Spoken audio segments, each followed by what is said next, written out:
Líder del movimiento Ansarullah de Yemen, Abdul Malik al-Houthi, denuncia los crímenes de guerra cometidos por Arabia Saudí en la provincia de Al-Hudaydah y otras partes del país.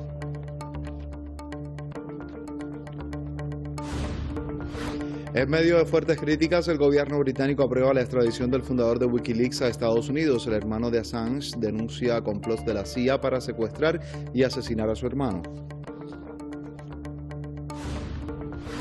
Presidente de Perú pide la confianza del pueblo en su gobierno tras declarar en la Fiscalía en el marco de una investigación preliminar por un presunto caso de corrupción.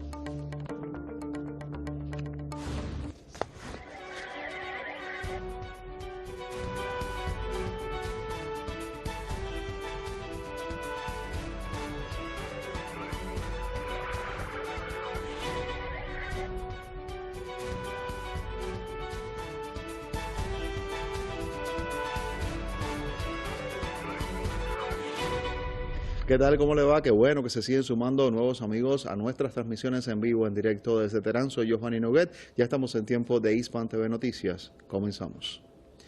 El líder del movimiento de Ansarullah de Yemen, Abdul Malik al-Houthi, acusó al régimen de Arabia Saudí de cometer los crímenes de guerra en la provincia de Al-Hudaydah y en otras partes del país. En tanto, el ministro de Defensa yemení general Mohammed Nasser al-Tifi advirtió a Riad que su país posee misiles de alta precisión para contrarrestar esta ofensiva saudí. Tenemos detalles en el siguiente informe. El líder del movimiento popular Ansarullah de Yemen dirigió este viernes un discurso a los yemeníes en Al-Hudaydah, provincia que alberga los principales puertos del país. Abdul Malik al-Houthi acusó a la coalición que lidera Arabia Saudí de emprender una campaña brutal en esta provincia al atacar a sus civiles y a sus infraestructuras no militares.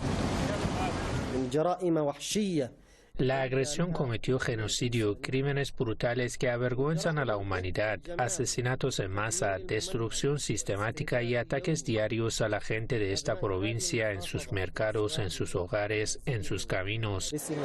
El dirigente yemení también recordó que el bloqueo saudí por tierra, mar y aire a esta provincia ha provocado la peor crisis humanitaria en este país y un sufrimiento mayor en todo Yemen. El asedio de la coalición causó más sufrimiento al pueblo al forzar el cierre del puerto e impedir el flujo de bienes y necesidades que llegaban principalmente a Yemen a través de los puertos de Al-Hudaydah. Además, dificultó la vida a los hermanos que trabajan en la pesca, que es también una fuente básica de sustento para el pueblo de esta gobernación. A pesar de todos los desafíos, al-Houthi alabó la resistencia del pueblo.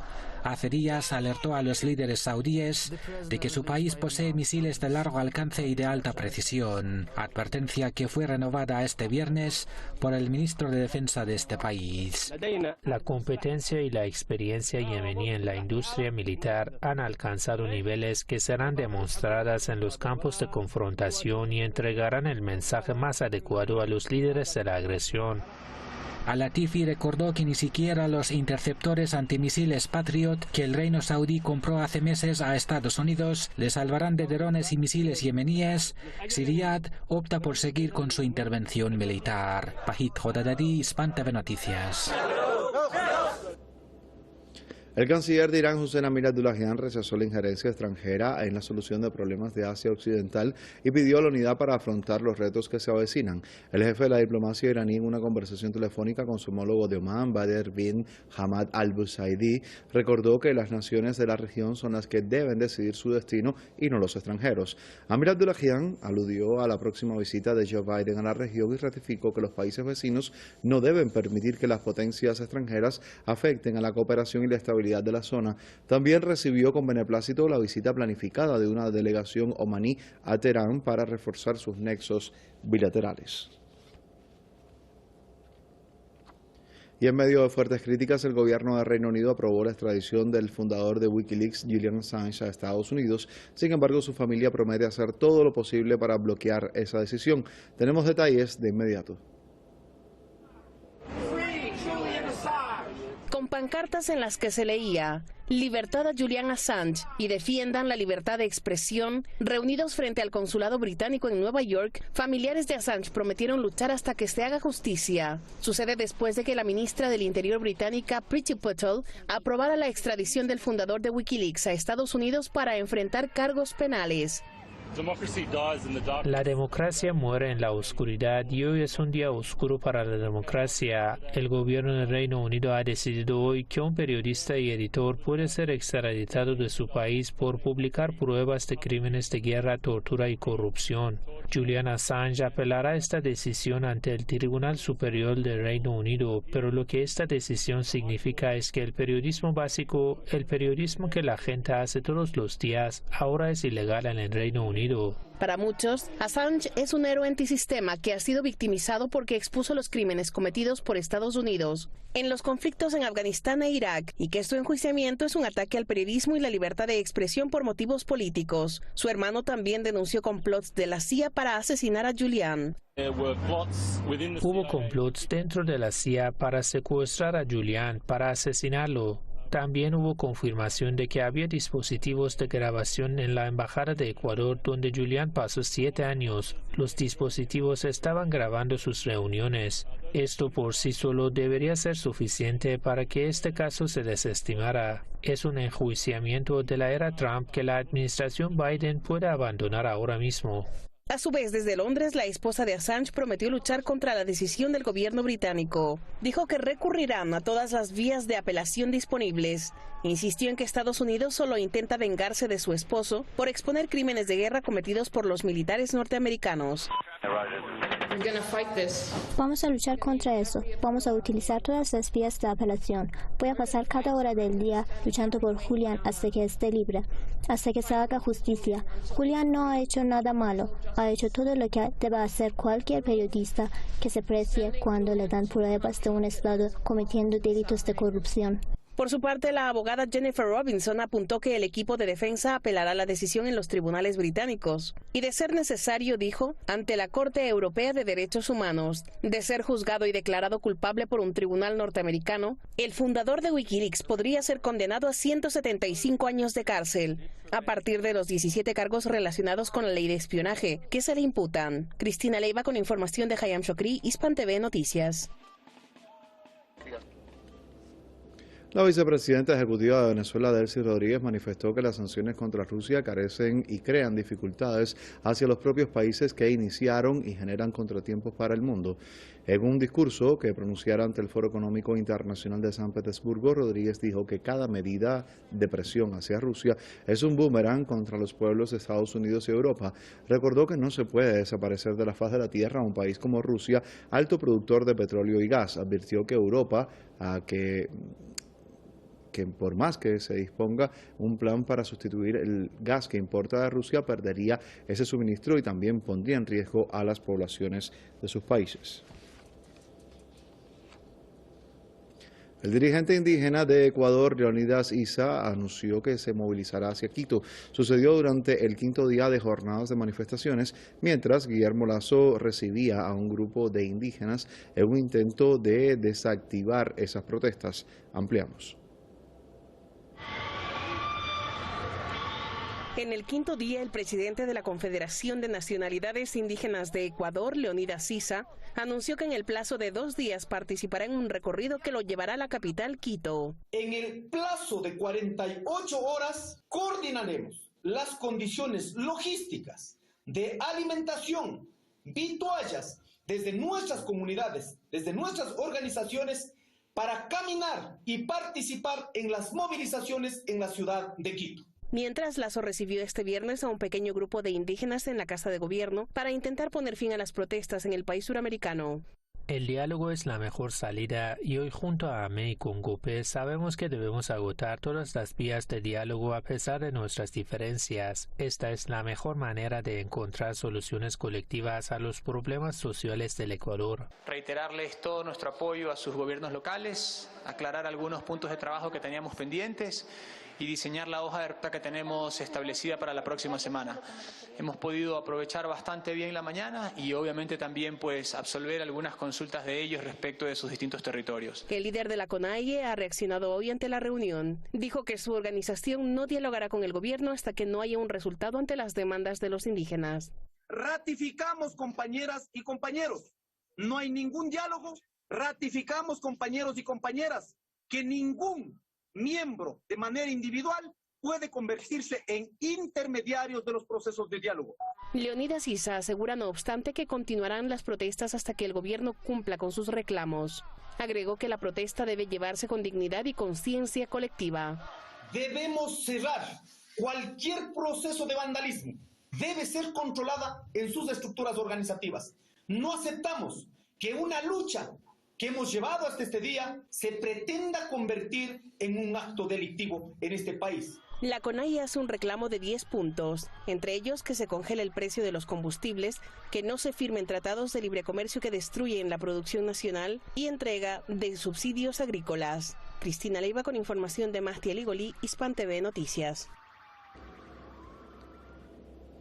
El presidente del Perú, Pedro Castillo, pidió la confianza de su pueblo peruano en el gobierno que lidera tras declarar en la Fiscalía en el marco de una investigación preliminar por un presunto caso de corrupción. El mandatario escribió en la red social Twitter que, a pesar de las mentiras y las acusaciones, prometió que junto con los peruanos podrán cumplir los objetivos planteados por su ejecutivo. El presidente tuvo que responder este viernes un centenar de preguntas de la Fiscalía ante un caso en el que se investigan delitos de la organización criminal y también de tráfico de influencias en el Ministerio de Transportes.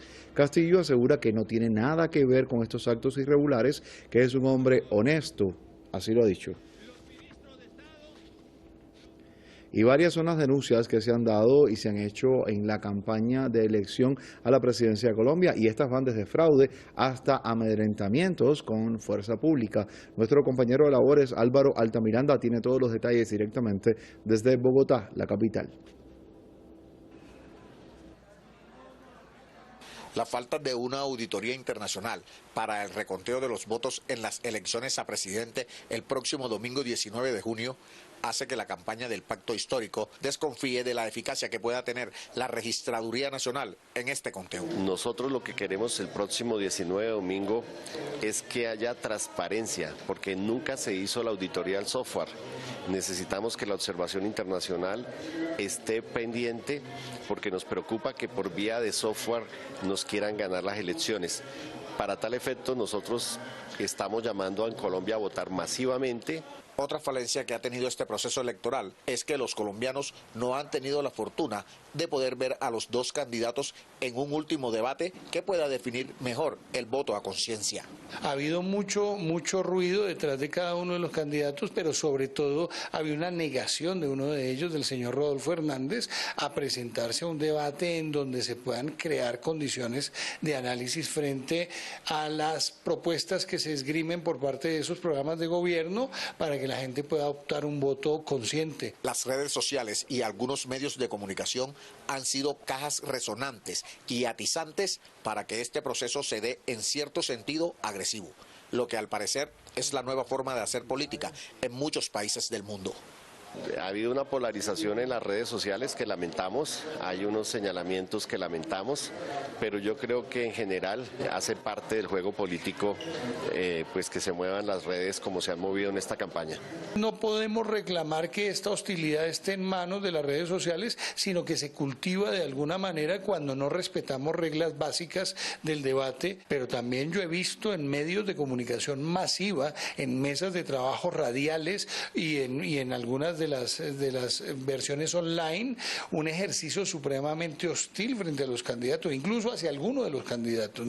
Una de las denuncias que hay en esta campaña electoral es la de la coacción del gobierno de Iván Duque en sacar a la fuerza pública a las calles de una manera masiva por unas posibles manifestaciones violentas después del conteo electoral. Álvaro Altamiranda, Hispan TV, Bogotá. Y una impresionante colección de más de 150 cartas dirigidas al premio Nobel colombiano Gabriel García Márquez fueron encontradas en un baúl por la nieta del escritor en su casa en México. Volveremos con los detalles de esta noticia en unos minutos por Hispan TV. Acompáñenos.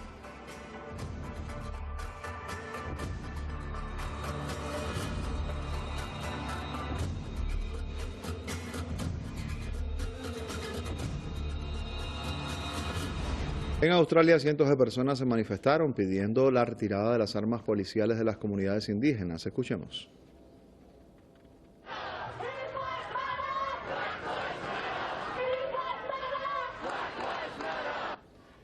Ese era el ambiente en el que los manifestantes desde Sydney llevaban fotografías de personas que habían muerto bajo la custodia policial y criticaron también la cobertura de los medios de comunicación en los temas indígenas.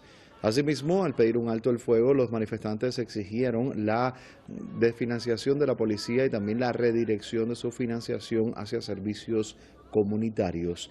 Las marchas siguen a la absolución por el asesinato en marzo del oficial de policía del territorio del norte, Zachary Roll, quien después de que le disparara fatalmente a un adolescente indígena, eso fue lo que sucedió. También hay voces, escuchemos. Aborígenes que se juntan con personas blancas y se ponen de pie y dicen no más armas. Somos solo alrededor del 2% de la población y sin embargo el 40% y más están encarcelados y esta violencia y este racismo tiene que terminar. Y una investigación llevada a cabo por el canal qatarí Al Jazeera ha obtenido una imagen de la bala que mató a la periodista palestina Shireen Abu Akleh, que ha sido publicada por primera vez. La reportera de 51 años murió el pasado 11 de mayo de un disparo en la cara mientras cubría una redada del ejército israelí en Cisjordania ocupada. Esta bala, que fuera extraída de su cabeza, se usa en rifles M4 y tenía la punta verde como las diseñadas para perforar armaduras. Expertos que fueron consultados por el canal qatarí analizaron esta bala y llegaron a la conclusión de que fue fabricada en Estados Unidos y se corresponde con las que utilizan las fuerzas israelíes. En Estados Unidos, 3 personas murieron, otra resultó herida tras un tiroteo en una iglesia en Alabama. Un hombre de 71 años disparó mortalmente a 3 ancianos en una reunión de un grupo religioso. Una de las víctimas mortales resultó ser una mujer de 84 años, quien falleciera horas después de ser trasladada de urgencia hacia un hospital cercano. El sospechoso asistía ocasionalmente a esta iglesia y estaba en la cena cuando sacó un arma y comenzó a disparar. El asesino fue contenido por una persona en el lugar hasta que llegaron las fuerzas policiales. Estados Unidos se encuentra actualmente en medio de un capítulo particularmente espantoso debido al aumento de la violencia armada. La reciente derogación del artículo que buscaba levantar una estadística sobre los muertos a manos del ejército de Estados Unidos durante la invasión a Panamá, establecido dentro de la ley que declara duelo nacional por aquella intervención militar de 1989, se encuentra estrechamente relacionada a presiones desde Washington. Tenemos detalles en el siguiente informe desde Ciudad Panamá. Apenas 27 días después de que el presidente Laurentino Cortizo sancionara la ley que declara el 20 de diciembre como Día de Duelo Nacional por la invasión de Estados Unidos a Panamá en 1989, los diputados de la bancada oficialista derogaron de un plumazo el 6º artículo de esa legislación que proponía levantar la estadística de cuántos panameños perdieron la vida a manos del ejército invasor. Bueno, esto confirma lo que hemos estado diciendo desde muchos años. El gobierno de Panamá no tiene ningún interés en descubrir ni quiénes son las víctimas de la invasión ni cuántos muertos fueron.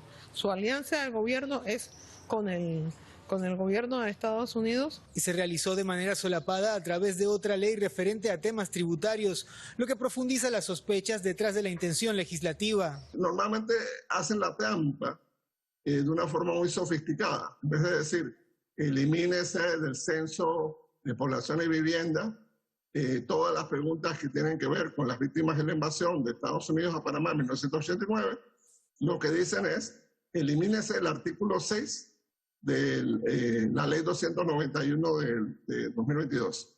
Estaban tan preocupados y había una insistencia tan vehemente de introducirlo que lo meten en 2 artículos distintos. En una ley de 4 artículos se adicionan 2 artículos que dicen exactamente lo mismo. Para el abogado y periodista Rodrigo Noriega no caben dudas de que se trata de una presión directa del gobierno norteamericano. ¿Qué pasó entre el 31 de marzo del 2022 y el 27 de abril del 2022? Bueno, a Panamá vinieron de visita una serie de altos funcionarios del gobierno de Estados Unidos.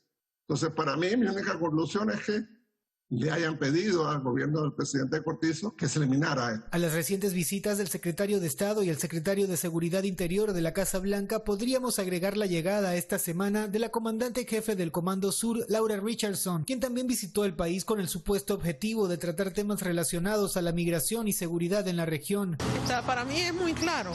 En Colombia habrán elecciones dentro de unos días que va a ser si gana Petro, será un cambio radical para el gobierno de los Estados Unidos. Nuestro país no puede ser un trampolín, plataforma de agresión contra países hermanos del continente, como en el caso de Colombia, y es precisamente lo que el gobierno de Estados Unidos pretende, utilizar nuestro país como una plataforma para agresión a otros países hermanos del continente. John Alonso, Hispan TV, Ciudad de Panamá. El presidente de la República de Cuba, Miguel Díaz-Canel, culpa a los embargos de Estados Unidos como el motivo de los apagones en el país. Así lo dijo. Cuba no solo está sometida al rigor de un bloqueo de 63 años, la revolución está acosada, asediada por una jauría que apuesta al estallido. Sueñan con ver a la revolución estallando por dentro. El país se enfrenta a una guerra también comunicacional que busca desalentar, irritar más al pueblo y ponerlo contra la revolución. Hay un estado de malestar lógico. En su discurso televisado, Díaz-Canel insistió en que los cortes de energía se debieron a la falta de mantenimiento de la red eléctrica del país. Dijo que el bloqueo económico, comercial, financiero impuesto a la nación caribeña por el gobierno de los Estados Unidos ha dificultado el financiamiento y también la compra de combustibles que se necesitan para el sistema de generación. Afirmó que el compromiso es trabajar y entregar resultados, sobre todo buscar que la situación sea más estable. Y el presidente de Chile, Gabriel Boric, llamó a todos los sectores políticos junto a la sociedad civil para que apoyen la reforma tributaria que impulsa su gobierno. El mandatario afirmó que la iniciativa en materia de impuestos no es contra nadie y es para un desarrollo más justo y equitativo del país. El proyecto, que se presentará a finales de este mes, financiará la mitad del programa del gobierno de Boric. Su objetivo es recaudar en 4 años el 4% del PIB, que equivale a 12.000 millones de dólares al año. La oposición rechaza este plan debido a la actual inflación y por considerarlo dañino para la inversión. Y una impresionante colección de más de 150 cartas dirigidas al premio Nobel colombiano Gabriel García Márquez fueron encontradas. Estaban en un baúl y las halló la nieta del escritor en su casa en México. Desde el poeta chileno Pablo Neruda, el difunto líder revolucionario cubano Fidel Castro, el expresidente estadounidense Bill Clinton, el escritor mexicano Carlos Fuentes y hasta el director Woody Allen le enviaron estas notas, a quien se consagró como uno de los mejores autores de la época. Las cartas han sido exhibidas de forma temporal en la capital mexicana y luego pasarán a formar parte de la colección de la Universidad de Austin, Texas.